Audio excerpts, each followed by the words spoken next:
kenapa namanya harus Adicipta Inovasi Teknologi?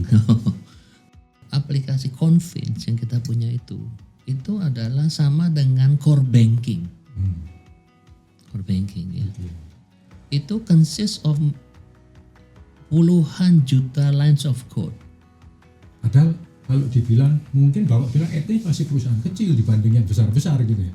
Tapi kenapa Etins punya mimpi yang begitu mulia untuk menjadi berkat? Ketika Etins masih boleh dibilang, Bapak bilang skalanya masih kecil lah dibanding yang besar-besar itu. Oke.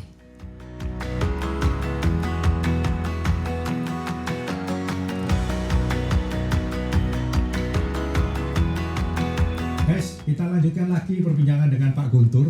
Kali ini lebih spesifik lagi terkait dengan Adicipta Inovasi Teknologi. Ya, Pak Guntur, beberapa waktu yang lalu Bapak cerita kan tentang pengalaman berwirausaha. Salah satunya nasi kuning Borneo, Pak. Nah, ya, itu kan satu yang menarik gitu, Pak. Ada pertanyaan yang menarik dari saya. Bagaimana mentransformasikan nasi kuning itu jadi perusahaan IT gitu. Itu kan sesuatu yang berbeda gitu. Kalau Bapak nasi kuning dengan catering atau dengan apa itu masih inline, Pak. Ini totally different gitu. Itu gimana ceritanya, Pak? Oke. Saya lupa waktu itu saya menjelaskan kenapa akhirnya saya berbisnis nasi kuning enggak? Ya, jelas, Pak. Oke. Jadi latar belakangnya tahu ya. Ya. Jadi bahwa nasi kuning itu tidak ada di dalam menu hidup saya. Ya. Ya. Oke. Tapi karena kondisi ekonomi pada saat itu tidak memungkinkan saya untuk mendevelop perusahaan sesuai dengan saya punya mau. Ya pada saat itu kan masih suasana apa namanya krisis ekonomi kan. Kerusuhannya juga itu ya, pasca Masih kerusuhan dan ya. krisis ekonomi terutama. Jadi pada saat saya mulai melakukan bisnis nasi kuning itu kerusuhan sudah lewat. Ya. Tapi tidak ada kejelasan bahwa ekonomi akan membaik. Bahkan masih sangat buruk. Jadi pada saat itu kan bank-bank pada ambruk. Betul. Kemudian merger, likuidasi sana sini kan. Itu yang munculnya apa? BLBI ya dulu ya. Ya, betul, Pak.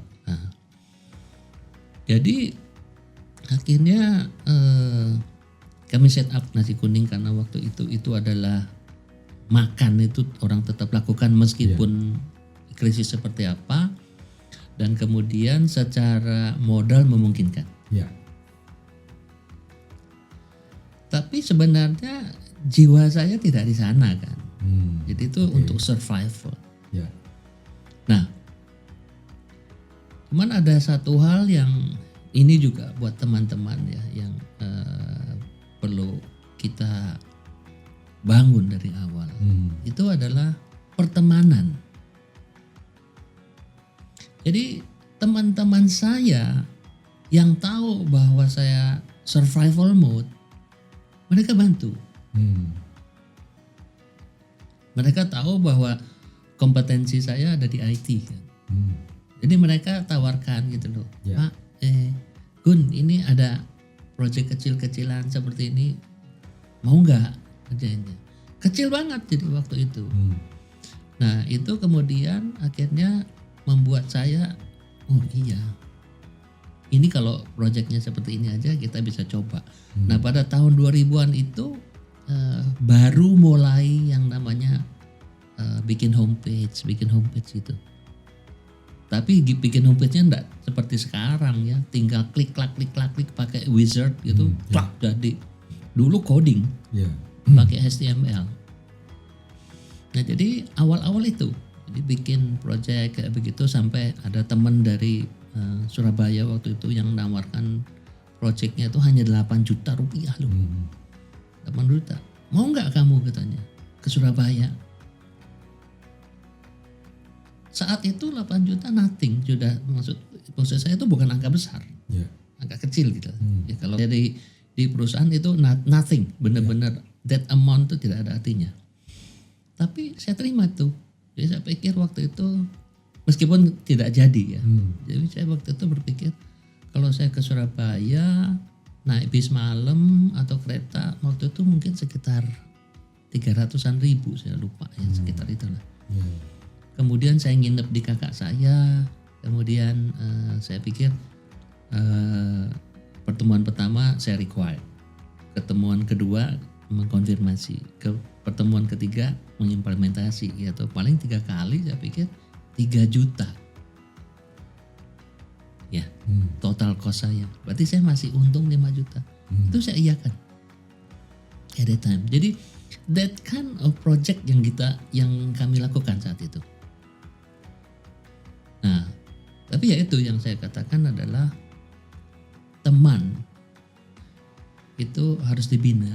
Ya, selama kita punya pertemanan yang baik, mereka kasih kita opportunity.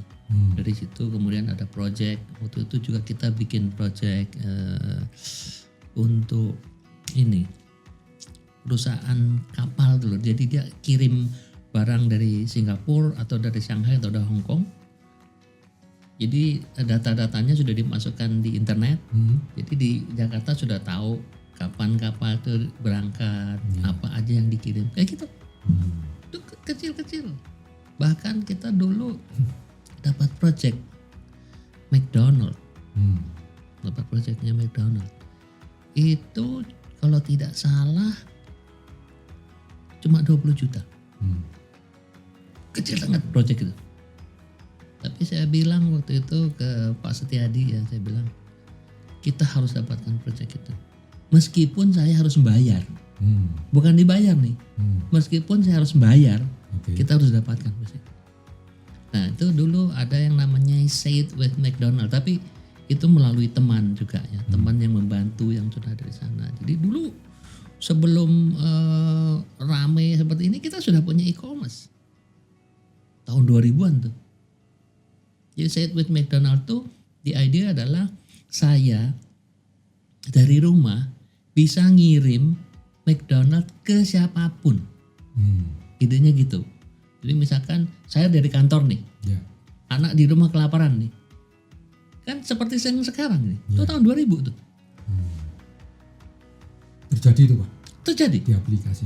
Terjadi, cuma akhirnya itu tidak bisa berjalan karena supporting environment-nya belum mendukung. Ekosistemnya betul. Tidak Salah satunya belum ada Gojek, ya kan, belum ada pengiriman.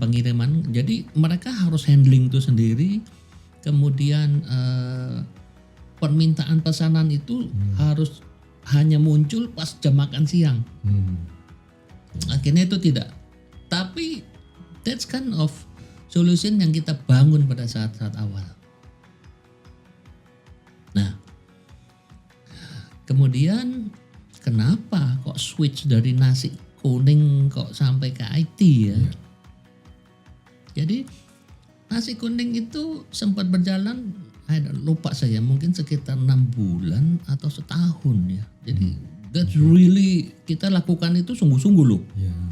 Jadi kita buka juga di Mangga 2, buka kios di Mangga 2, ya kan. Kemudian sempat juga kalau nggak salah di daerah Ben Hill, itu. Nah, jadi mulai masak itu sore sampai dibungkus tuh pagi. Jadi kita hidupnya tuh kebalik. Sebagian dijual melalui gerobak-gerobak, sebagian di itu kan. Nah, tapi yang membuat kami akhirnya give up, itulah handling orang-orangnya. Dan itu kalau tidak salah di pertemuan sebelumnya saya ada menyebutkan sebenarnya mama mertua saya sudah mengingatkan. Itulah ya kalian anak-anak muda, saya juga seperti itu dulu. Kalau diberitahu orang tua sok. Tapi mereka sudah pengalaman makan asam garam banyak ya. Jadi meskipun tidak punya pengalaman mendevelop satu company, langsung hit the rack. Sanggup kamu ngurusin orang-orang itu? Dan akhirnya nggak sanggup. Tapi menurut saya pengalaman itu harus terjadi di dalam hidup kami. ya saya dengan Pak Set harus terjadi itu. Proses pendewasaan gitu Pak. Betul. Karena pada saat itu ya waktu itu saya juga cerita ya, saya terbiasa menggunakan jubah perusahaan besar. Kalau jubah perusahaan besar itu semua orang akan nunduk-nunduk. Sebenarnya bukan nunduk ke saya sih, menunduk pada label nama perusahaan yang ada di dada saya tuh. Tapi itu kan kita tidak sadari. Jadi ya sok aja, orang Pak Guntur ya kan, kalau minta ketemu aja bisa berjam-jam suruh nunggu. Padahal begitu itu dicopot, you are nothing. Nah pada saat nothing itu saya ngerasain, begini ya. Jadi ya salah satunya waktu itu kita pernah butuh uang. Butuh uang karena short cash flow. Pinjem ke teman yang levelnya tuh sudah bisa dikatakan amat sangat baik. Diminta, kamu punya kolateral nggak? Jaminan. Okay. That's shocking. Itu orang yang levelnya tuh more than teman baik lah menurut saya. Yang sebenarnya kolateral itu dibutuhkan kalau kamu meragukan itikat, iya Kak?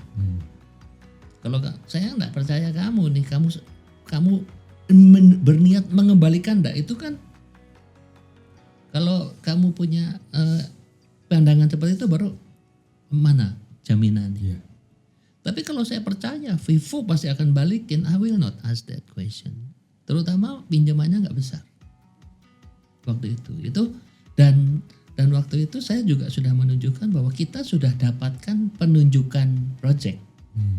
Hanya saja penunjukan project itu kan dibayar by term. Ada waktunya kita menyelesaikan sekian. Nah sementara waktu itu kita butuh dana di depan. Karena harus beli laptop, beli environment. Ya kan? Jadi mereka nggak mau dong membiayain pre-operation punya biaya kan. Pre-operasi punya expense kan nggak mau dia. Dan kalau saya ngomong dia juga takut juga. Oh berarti lu nggak punya apa-apa kan? Nah jadi saya sudah tunjukkan, kita sudah dapat penunjukan nih. Gitu ya. Jadi sisi itu harus saya alami. Itu saya mungkin kemarin saya ada cerita atau udah lupa. Saya biasa naik BMW dan waktu itu BMW itu termasuk kelas atas ya, masih sekarang pun masih ya. Jadi waktu itu naik BMW punya Peugeot seri 6 waktu itu yang bahkan jarang saya pakai ya kan. Dan saya kemudian harus naik motor. Sambil teriak-teriak di gang gitu Pak. Hah? Sambil teriak-teriak di gang. Ya itu ya kamu harus merasakannya baru bisa rasanya remuknya apa namanya kesombongan menghancurkan ego itu. Iya. Dari orang-orang tetangga ngeliatin, wah ada 2 mobil mewah di depan rumah gitu. Terus tiba-tiba hanya ganti Daihatsu S-Pass tuh. Eksekutif pas-pasan. Itu kamu tahu nggak? Nggak ada power steeringnya tuh. Belok tuh harus pakai tangan 2 tuh. But that's the stage yang harus dialami. Dan add-in juga karena itu pasti akan ada beberapa hal yang membuat add-in seperti sekarang. Dan itu kemudian karena kompetensi Pak Guntur sehingga membuat jadi satu perusahaan yang berbasis IT gitu Pak. Kompetensi banyak orang ya. Jadi waktu itu kan kita berempat. Saya, Pak Setiadi, ya Pak Kastoto, ya Pak Chungling. Ya.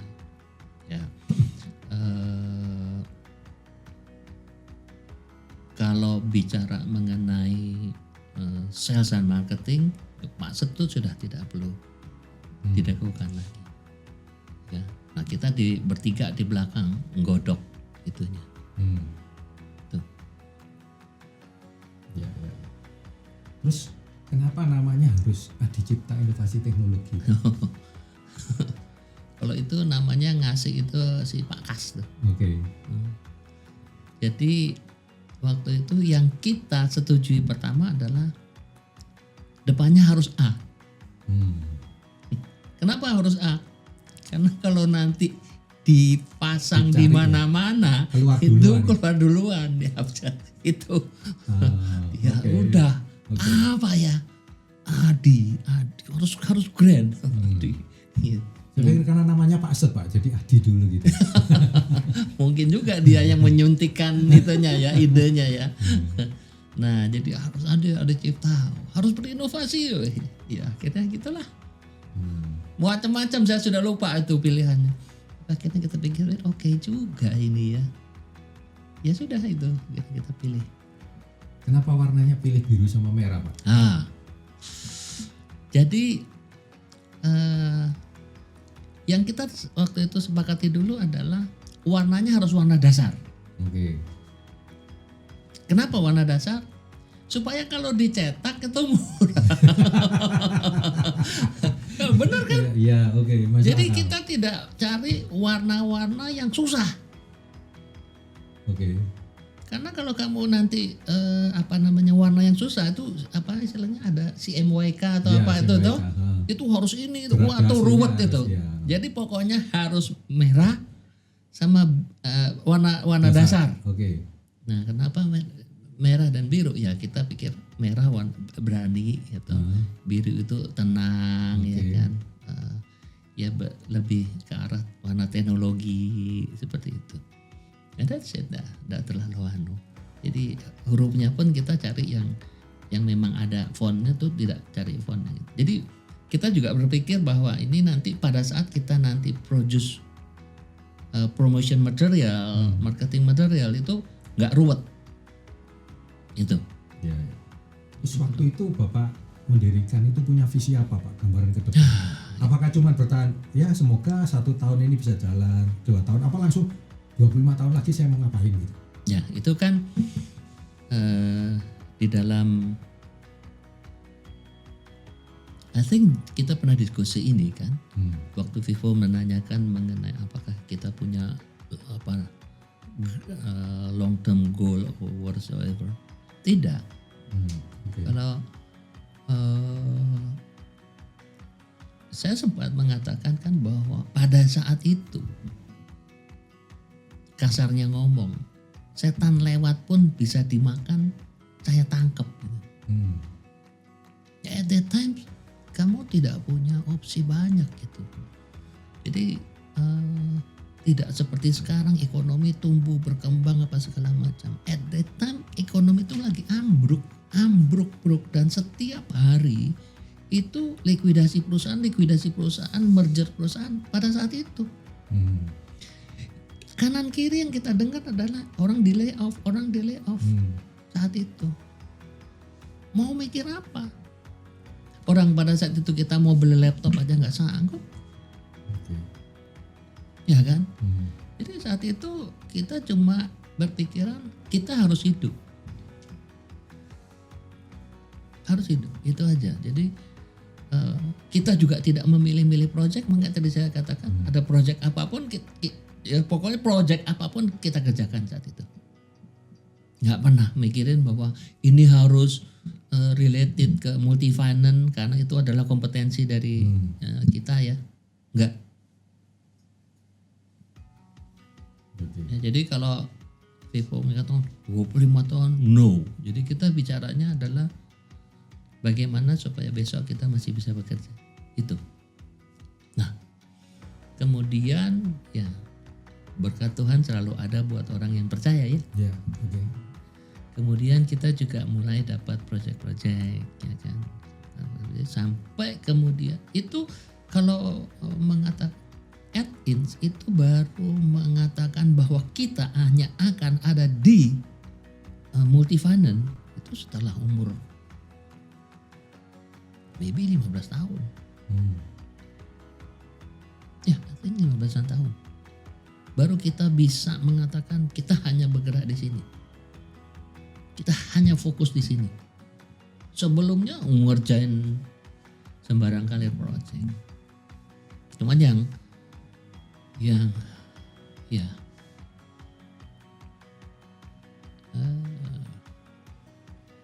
amazing itu ada aja loh. Ada aja loh project loh. Mujizat Tuhan itu ada. Ya, ada aja. Gila itu. Memang waktu itu kan tadi saya katakan bahwa kami mulai dengan mengerjakan project homepage itu murah-murah. Dan waktu itu orang-orang nggak ngerti apa itu homepage. Coba aja cek zaman itu. Orang mana ada seperti sekarang harus bahkan pribadi pun punya homepage.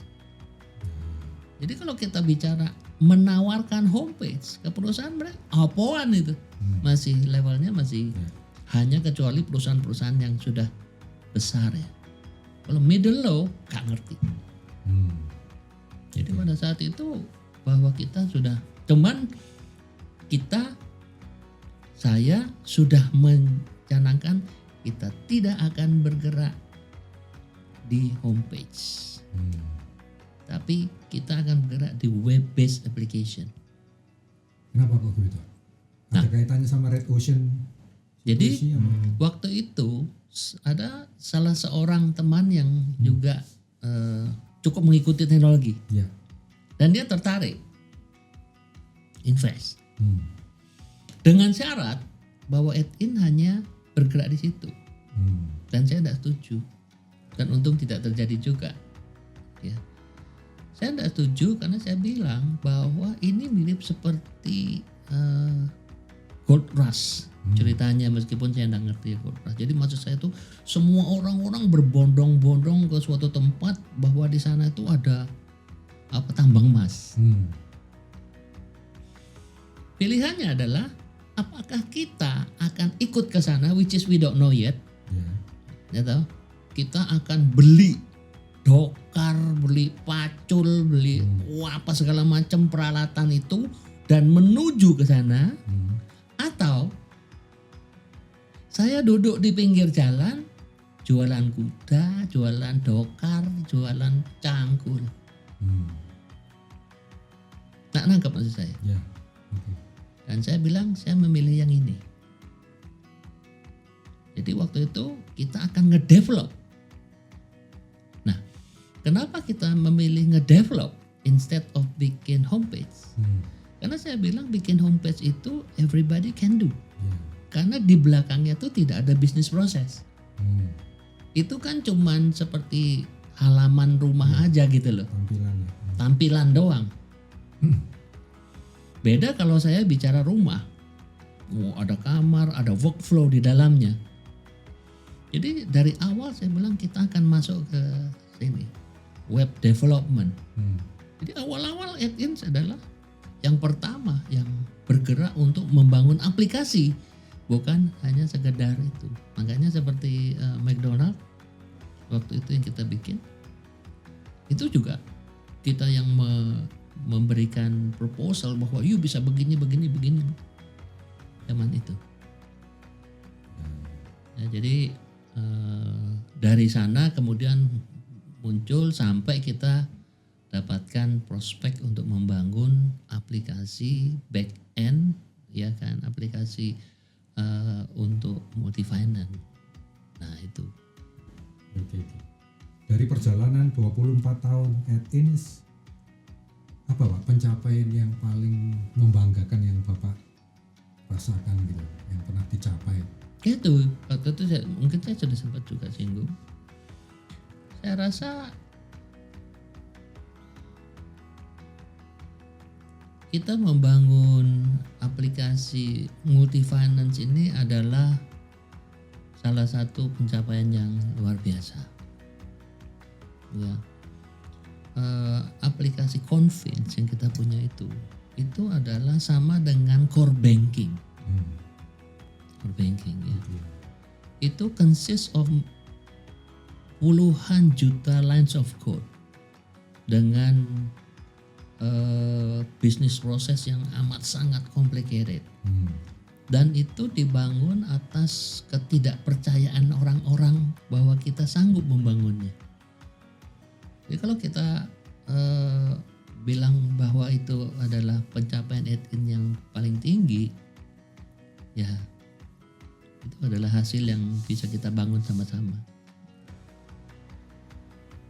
Kalau situasi yang membuat Bapak kecewa, yang paling mengecewakan yang pernah terjadi selama 24 tahun ini, ada nggak? Apa ya?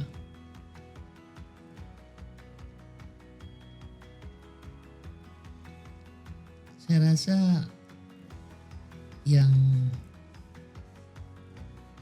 ada dua harapan saya sebenarnya. Yang saya sangat ingin, ini kita bicara di Indonesia, itu adalah Convince Cloud Base. Nomor satu. Nomor dua adalah kita punya tim, kalau sekarang ini sudah levelnya di artificial intelligence. Ya. Jadi kalau yang pertama itu saya sebenarnya menginginkan bahwa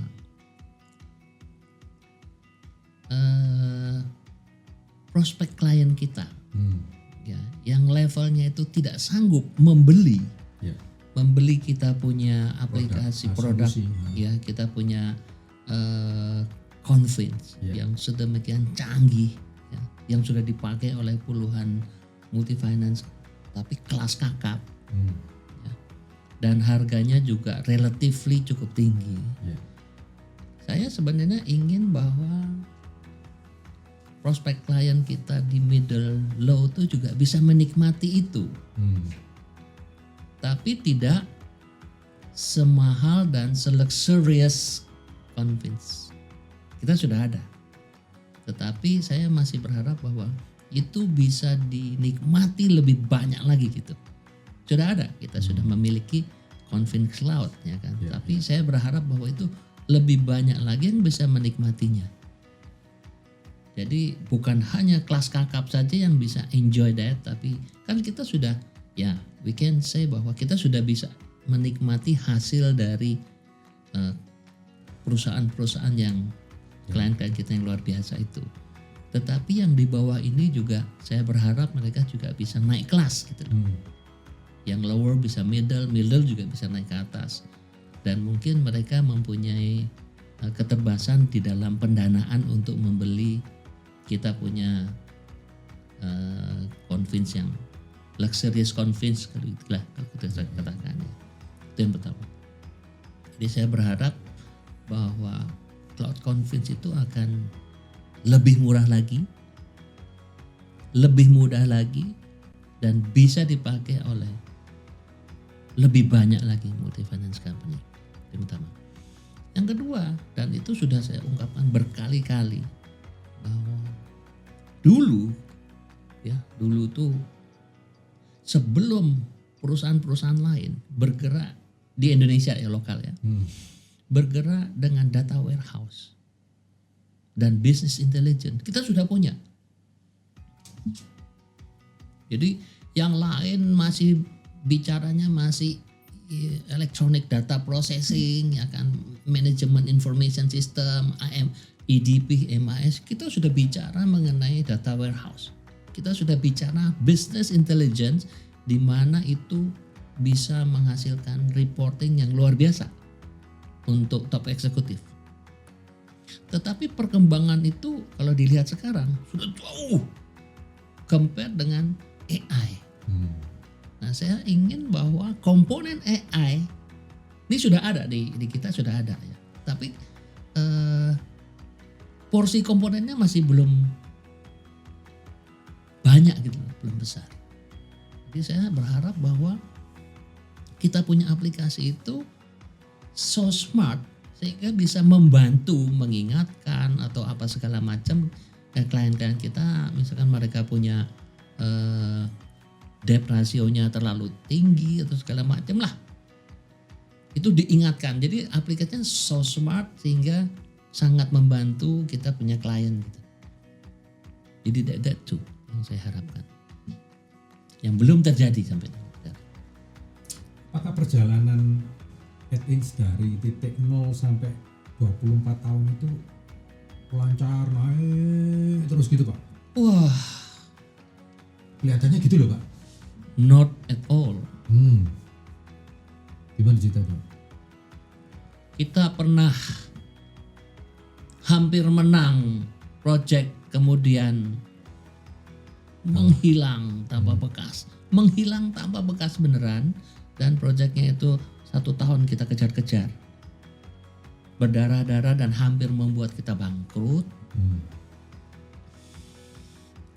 Kita juga pernah dikerjain, ya, ikut dalam tender project selama 3 tahun, hampir ditinggal padahal project itu atas inisiasi kita, ide projectnya atas inisiasi kita.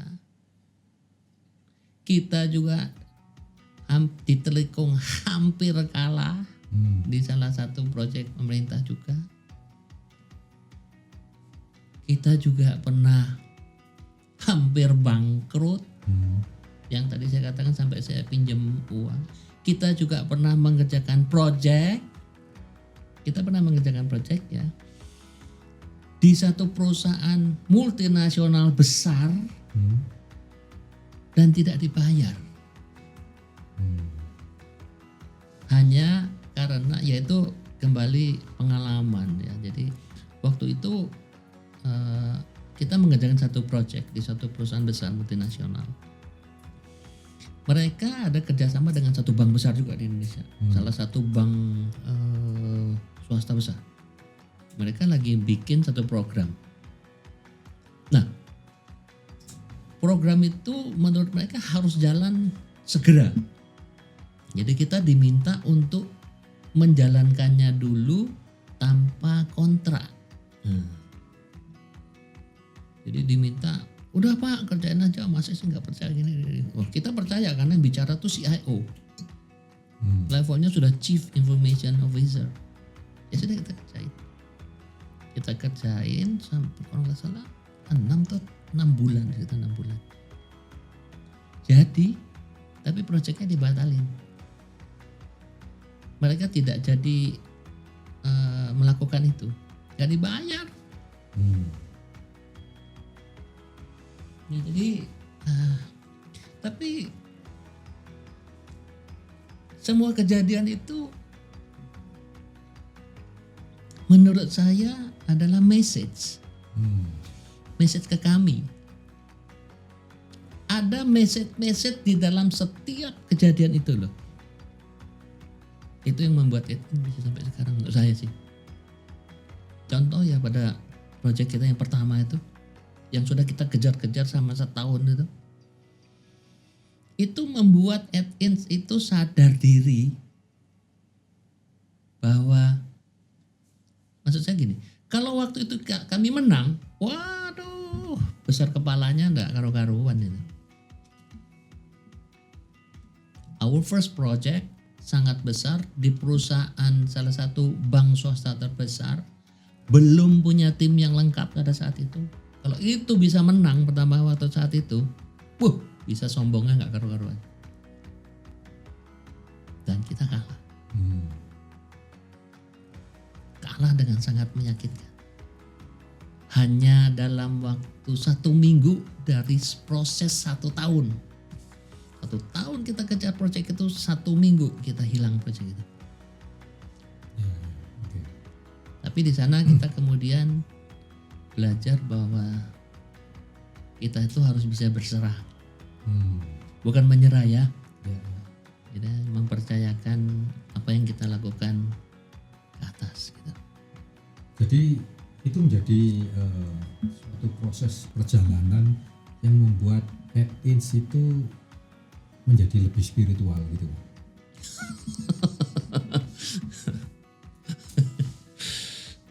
Mungkin ya. Soalnya saya mau karena bos-bosnya kan kepala batu semua ya. Betul ya. Bos-bosnya itu zombie semua gitu loh, ya kan. Percaya dirinya tuh tingkat dewa gitu. Jadi mungkin perlu dijewer gitu ya. Atau dikeplai ya. Pok gitu. Jadi I think that itu. Saya mau mengkaitkan itu dengan visi Athens. Visi Athens itu berbeda dengan visi perusahaan-perusahaan pada umumnya. Perusahaan ini harus menjadi perusahaan global. Perusahaan ini harus bisa menjadi yang terbaik. Kenapa Athens memilih visi menjadi berkat buat orang lain? Ya.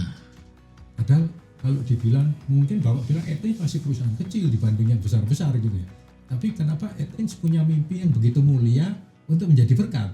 Ketika Athens masih boleh dibilang, Bapak bilang skalanya masih kecil lah dibandingkan besar-besar itu. Oke. Sambil kita minum dulu Pak. Kopi dulu.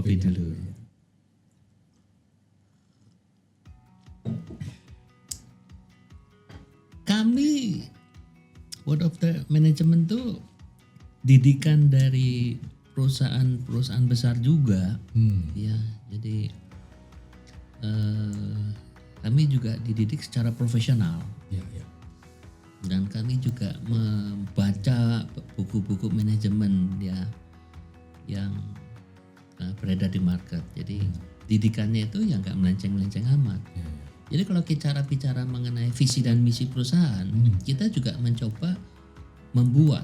Tapi setelah beberapa tahun, setelah kita sudah mulai stabil dan kita tahu bahwa kita akan bisa terus hidup, kemudian kita juga membuat visi untuk menjadi perusahaan IT nomor sekian. Ya, mulai dari menjadi 20 besar ini gitu. Dan itu puji Tuhan bisa kita capai. Ya. Jadi visi-visi yang standar seperti itu pernah kita buat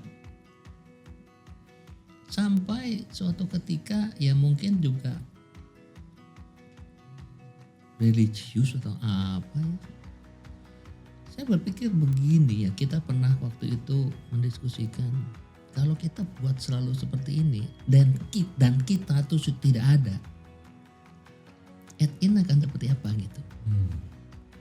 Akan buat nanti to be number sekian atau revenue sekian seperti itu ya. That's all about number gitu ya.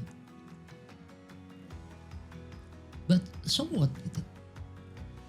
Nah, kebetulan juga di dalam kehidupan kami ya sama-sama kita ngerasain jatuh bangun ya. Yang tadi saya ceritakan juga. Pernah merasa di atas, pernah merasa di bawah. Pernah merasa tidak butuh orang. Pernah dibantu oleh orang lain. Itu membuat kita merasa bahwa we need to do something gitu. Nah, jadi kalau misalkan add-in nanti tidak ada kita berharap bahwa visinya itu tetap ada gitu dan tidak pernah selesai. Nah, jadi salah satu pengalaman yang saya alami pribadi itu adalah masalah mengenai materi.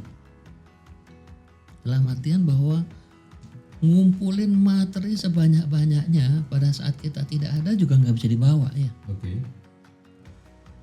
Ya mungkin nanti di lain kesempatan kita akan bicara kenapa saya mengalami ini. Nah, jadi di situ kita pikir bahwa kita kepingin punya visi yang jauh lebih panjang. Maka kita sepakat kita ingin menjadi alat berkat. Ya, tentu bagi orang dan bukan hanya bagi orang ya, bagi saya pribadi pun pada saat awal-awal itu rasanya visi ini lebay banget gitu ya. Menjadi alat berkat, buaya mulu. Jadi alat berkat, jadi alat berkatnya sendiri aja belum bisa gitu toh. Teman yang tadi katakan bahwa kita bertumbuh ya, mengalami masa-masa ketidakenakan dan sebagainya, dan sampai pada suatu pengertian bahwa sebenarnya menjadi alat berkat itu sangat mudah, simple sekali. Yang tadinya bahwa menjadi alat berkat itu harus mempunyai uang yang banyak supaya suatu lingkungan itu bisa kita rubahkan, ternyata enggak begitu gitu. Kita pikir-pikir menjadi alat berkat itu kita nggak usah neko-neko gitu ya. Sendiri diri pribadi itu menjadi orang yang baik secara umum saja itu sudah menjadi berkat. Jadi menjadi berkat untuk kalau sudah berkeluarga ya menjadi berkat buat istri. Gitu? Yeah. Kalau Vivo nggak minum-minum, nggak main, suka main ini, main itu, main kelereng apa segala macam gitu, ya kan? Itu sudah menjadi berkat buat istri berarti. Kalau sudah punya anak, menjadi orang tua yang baik, sudah menjadi berkat buat anak-anak, ya kan? Kalau belum punya istri, kita menjadi anak yang baik, menjadi berkat buat orang tua. Kalau kita gamparin orang setiap hari, kemudian bapak ibu dilaporin bahwa anakmu nakal, itu sudah tidak menjadi berkat. Kalau kita mabok-mabokan, ditangkap polisi, terus orang tua dipanggil, tidak menjadi berkat.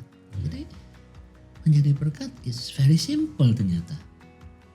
Nah, jadi akhirnya kita pikir bahwa iya. Dan pada konteks yang lebih besar lagi, kalau ini kita bisa lakukan bersama-sama,